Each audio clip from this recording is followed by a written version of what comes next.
يا ربي رؤيتك رجائي وإلى الجنات السلام عليكم ورحمة الله والحمد لله والصلاة والسلام على رسول الله. أخواتي كيف نتوما؟ لاباس عليكم؟ زين؟ أحوال طيبة؟ كنتمنى إن شاء الله كاملين تكونوا بخير وعلى خير في أحسن الأحوال. نتوما كتشاهدوا هاد الورد كتشاهدوا هاد الفيديو. كما كتشوفوا معايا، يعني جبتكم الورد اللي بزاف الاخوات صراحه سقسوني على الورد او الماء الورد اللي كنقطر.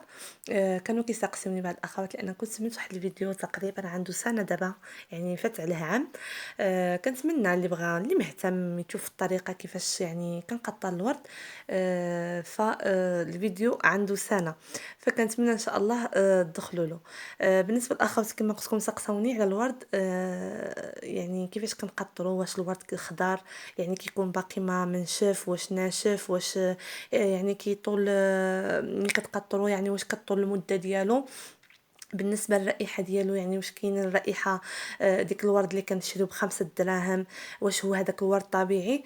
فاليوم غادي نجاوبكم على جميع تساؤلات الاخوات اللي سقسوني. وبالنسبه للاخوات، الورد اللي هو طبيعي كيكون مقطر على اليد، ما كيكونش فيه ديك الرائحه اللي كنعرفوا د الورد، يعني ديك الرائحه د الورد اللي مجهده. كما قالوا لي بعض الاخوات، يعني الورد كنشريوها غير ب5 دراهم، يعني رضومه صغيره، يعني قنينه صغيره ب5 دراهم، ولكن فيها واحد الرائحه ما شاء الله. هذه كنقول لكم اخواتي ورد غير طبيعي، يعني كيكون فيه الزيوت، يعني المعطره، كيزيدوا معها العطر، يعني بحال نقولوا حنايا كولونيات، يعني بارفانات وداك الشيء، كيزيدوا واحد العطر هو اللي كيخلي ديك الرائحه هكذاك قويه.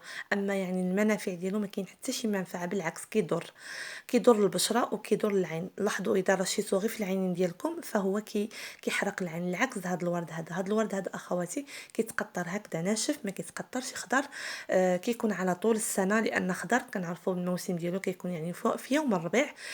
واذا بغينا نقطروا هكذاك خضر فهو ما كيطولش معنا واحد المده دغيا، كيغمل، كيعمل واحد رائحه الغمل. العكس هذا واذا قطرتوه يعني كيبقى معكم سنه كامله، اكثر من سنه، يعني هو معكم وصافي. بالنسبه للرائحه ما كتكونش فيه شي رائحه اللي هي قويه مجهده، كتكون رائحه د الورد، يعني مشيو عند العطار وهزوا هكذا واحد الكميه هكذا ناشفه كما كتشوفوا هذا تبارك الله ما شاء الله. فيه الرائحه ديالو اللي معروفه، يعني الورد يعني كيجي من المدينه اللي هي معروفه، كنظن قلعه ماكونه. يعني كيجي من تما، على ما اظن، يعني انا ما اكدتش ولكن على ما اظن كيجي من تما. يعني كيكون موجود على طول السنه، لان انا كنقطرو على طول السنه. اي واحد يعني وصاني عليه هذا كنقطروا له يعني عام كامل، العكس ديال الماء الزهر. الماء الزهر يعني كنعرفوا عنده الوقت ديالو. فبالنسبه اخواتي للمده فهو كيبقى على طول السنه. بالنسبه للرائحه، حيت بزاف الاخوات كانوا كيديوهم عندي وكيقولوا لي يعني ما فيهاش ديك الرائحه القويه اللي كنشريو الورد اللي هو رخيص، ولكن فيه واحد الرائحه هذا غالي، يعني الثمن ديالو غالي شويه، ولكن الرائحه ما كايناش بحال هذا اخواتي. فيه المنفعه، يعني فيه المنافع اكثر من الرائحه وصافي. فيه واحد المنفعه اللي هي غزاله ما شاء الله للعين، صلاح للبشره، صلاح حتى تشربوه يعني مزيان بزاف بزاف، صحي 100%. فهادو بعض التساؤلات وبغيت نجاوب، ما كنت غنقطع وقلت نشارك معكم هذا الفيديو. فطبعا اخواتي كنقيوه، يعني قبل ما نقطروه كنقيوه من اي حاجه، يعني بعد ساعات كنجبر في الحجيرات ديك الوريدات الصوفار اللي ما عندي صلحون والو العويدات. فطبعا كنقيوه مزيان من ديك يعني داكشي اللي كيكون فيه، الزوائد اللي كيكونوا فيه وصافي. بالنسبه للفوائد اخواتي راه ذكرتهم في فيديو اخر، يعني ماء الورد غني عن التعريف وغني عن الفوائد ديالو، راه معروف وكلشي كيعرف الفوائد الماء الورد. ولكن نسطروا عليها 3 سطور. بزاف الاخوات كيشريو ماء الورد اللي غير طبيعي، كيشريوه برخيص، لان الورد اخواتي غالي. الورد الطبيعي هذا غالي، يعني كيعمل واحد الثمن اللي هو غالي ماشي رخيص. حتى ملي كنقطروه وكنبيعوه يعني كنبيعوه شويه غالي، يعني ماشي غالي بزاف ولكن مهم شويه على حسب التقطير ديالو والثمره اللي فيه. يعني هو الصراحه كل واحد وشحال كيبيعو. كاين ناس عاوي كيزيدوا فيه. فالانسان يدير غير داك الشيء ديالو، ما يديش شي حاجه اللي زايده. فهادشي اللي كاين اخواتي، لان باش تمشيو تشري الورد، قرعه د الورد صغيره بخمسة دراهم، وعاد جبره فيها واحد الرائحه اللي هي رائحه ما شاء الله د الورد، فهذه غادي نقول لكم غير طبيعي، 100% غير طبيعي.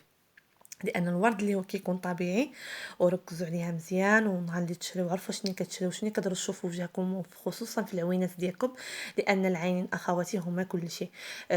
باش تدرس شي حاجه في عينك وانت ما عارفاش شنو المصدر ديالها، ما عارفاش من جا، فمن احسن ما دعمناش في عينك. يعني الماء الورد من احسن شريوه عند شي مطعم يعني موثوق منه، اولا مخصصين تنشريو مع عند الناس اللي كيقطروا، خصوصا في الدار كيكونوا كيقطروا في الدار. كتعرف بان ديك الانسان اللي كتقطر في الدار ما عاد تزيد حتى شي حاجه، لان ما عندهاش مثلا نقولوا حنايا شي حاجه اللي عاد كاين الناس اللي ما كتخافش الله سبحانه وتعالى، كيقدروا يزيدوا شي حاجه غير باش يزينوا المنتوج ديالهم ويبيعوه. فلا، الانسان دائما يعمل الخوف الله سبحانه وتعالى ما بين العين ديالو، ويبيع داك الشيء فحال اللي كيعمل، فحال اللي كيبغيه لنفسه. فانا كنبغي لنفسي الحاجه اللي هي مزيانه، فكما كنبغي الحاجه لنفسي مزيانه كنبغيها لواحد اخر. فانا هاد الماء الورد عاد نرشو لعيني، عاد نرشو يعني في وجهي. ملي كيكون راسي كيحرقني كنرشو عفوا حتى في راسي، في شعري، يعني كنرشو في الوجه ديالي كامل، في العنق ديالي.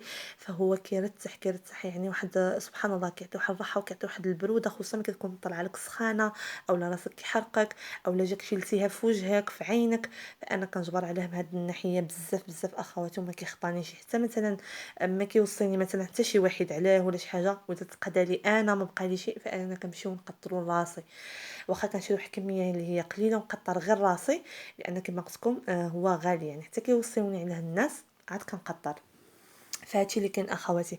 المهم عطيتكم بعض الاخوات اللي كيسالوني على الماء الورد وعلى الرائحه، وعلى زعما الرائحه اللي كتكون فيه قويه واش هذاك طبيعي. فالورد اخواتي باش تعرفوه طبيعي، مشيو غير كما قلت لكم عند العطار اللي كيبيعوا، وهزوا واحد شويه وشموه، هذاك الشم اللي عاد تشموه هو نفسه، مي عاد تشريوه مقطن، يعني نفسه ما فايت عليه حتى شي حاجه. هذا باش تعرفوا الورد طبيعي، لان الورد اللي كيكون غير طبيعي مقطر كيكون فيه زايدين فيه كما قلنا مواد اللي هي